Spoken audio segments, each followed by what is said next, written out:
In a delightful wildlife world where nature and life are intertwined in constant motion, 9 people have come together to enjoy an exciting safari in the Kruger Nature Reserve located in South Africa.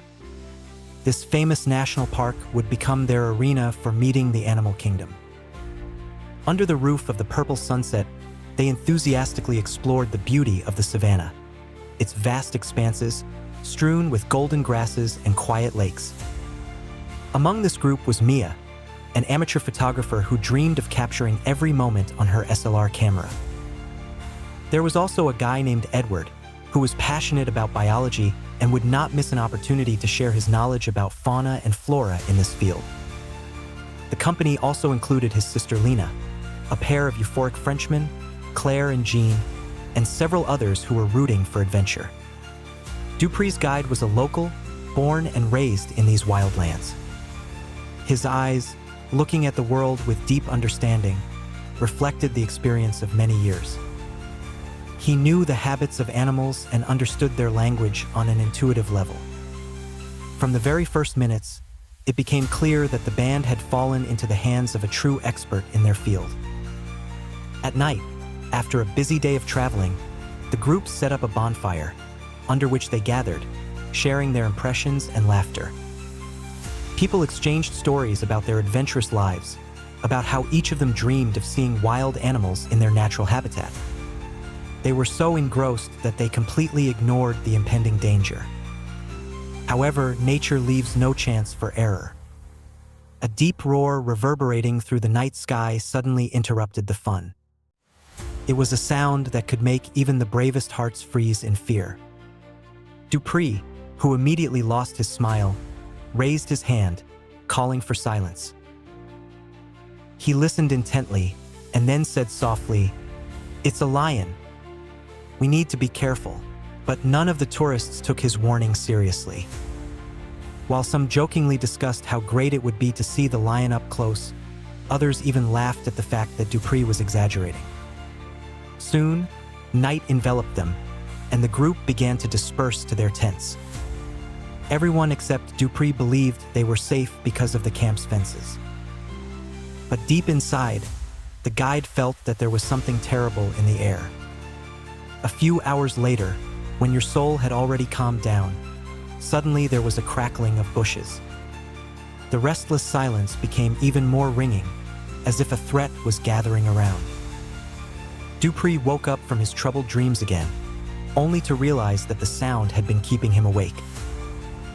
He looked around, and amidst the darkness, a sense of impending evil grew with every beat of his heart. Suddenly, he noticed that one of the tourists had not returned to his tent. Edward, overcome with courage, decided to go out and take some photos under the moonlight. Dupree called him sharply, but he was in no hurry to return. The silence came with such force that Dupree felt the hairs on the back of his neck stand on end. He called out to Edward again, but this time his voice sounded like a command. He already knew inside himself that something serious was going on. Before he could look back, he heard that long drawn-out roar again, which made his blood run cold. A terror crept into his heart, which filled his whole being. At that moment, Dupree, as if seized by instinct, knew that he had to act. He gathered the other tourists and hurried to each of them, knowing that this could be the worst decision of their lives. "Together, let's make a circle. Stay close to each other," Dupree commanded, fear clearly audible in his voice. The tourists, not understanding what was happening, looked at each other in disbelief, but immediately realized that their fragile safety was at risk. A moment later, a lion roared from the thicket. He emerged from the shadows as the epitome of might and ruthlessness. The tourists froze in horror, their eyes widened in fear. The lion looked majestic. His golden mane sparkled under the moonlight, and his muscular body inspired fear. There was silence, as if nature itself was frozen in anticipation. By the time the tourists realized what was happening, fear had gripped them so much that they began to panic. One of the men, thinking that he could show his bravery, suddenly rushed to the lion with a camera, blinding him with flashes. This was his last mistake. The lion instantly changed its position and rushed at him, breaking the silence with a powerful roar. The scream left no doubt. The adventure was over, and people's lives were in danger. A general panic broke out. The tourists scattered in different directions, each hoping to escape. Dupree tried to organize people, starting by encouraging them to return to the cars. But no matter how determined he looked, fear seized people, and they rushed about without any logic. Katie, one of the girls in the group, tried to run into her tent, in fact, to grab her purse with money. This moment proved fatal. The second she took a step, the lion grabbed her in its powerful jaws, and she disappeared in a delirium of bite. The panic continued to grow. The lion, as a skilled predator, used every step of their escape against them. With every scream, with every moment of fear, his sense of power over them only intensified. The camp turned into chaos. The vivid picture of a safe safari shattered into thousands of disparate parts, like extinguished stars in the night. Putting his life on the line, Dupree tried to gather the rest.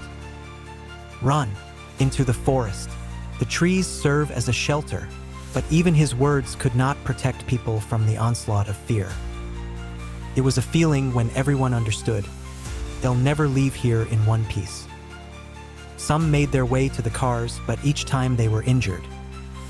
The lion, like an invisible demon, indicated his choice. He had the instinct of a predator, which had been tuned to hunting for thousands of years, and his victims became only part of his dream. The men rushed in different directions, but fate did not give them a chance. Finally, with only Dupree and the wounded tourist left, they climbed onto an old SUV. Look back. There's not a single sound anywhere, but my heart was pounding so fast, as if it was trying to say, "Thank you." The lion, looking menacingly at them, took his place under the moon. Gathering himself, Dupree picked up a rock and threw it, hoping to distract the predator's attention. But the lion, sensitively reacting to all the movements and rustles, quickly reacted by turning to them. At the last moment, when Dupree felt that his actions were leading to their demise, he desperately picked up a lifeless bow and arrow, which led to a miserable path. The huge lion, leaving no chance, charged again, and in the final struggle Dupree realized that he and his partner had become part of a game where not only they, but everyone who believed in safety, became losers. Silence enveloped the reserve again when the first rays of the sun began to dispel the darkness. A few hours later, the moon was leaving only the stars. The guide, returning back to the camp, examined the void where once there was life, laughter, and emotions. Nature has taken its course, holding the object of human vanity in its claws. At that moment, he realized that they weren't just victims of the wild. They became a part of it, and all the beauty of this reserve could not interfere with the terrible reality. A reality where the predator was best adapted to this world, and his hunger was boundless.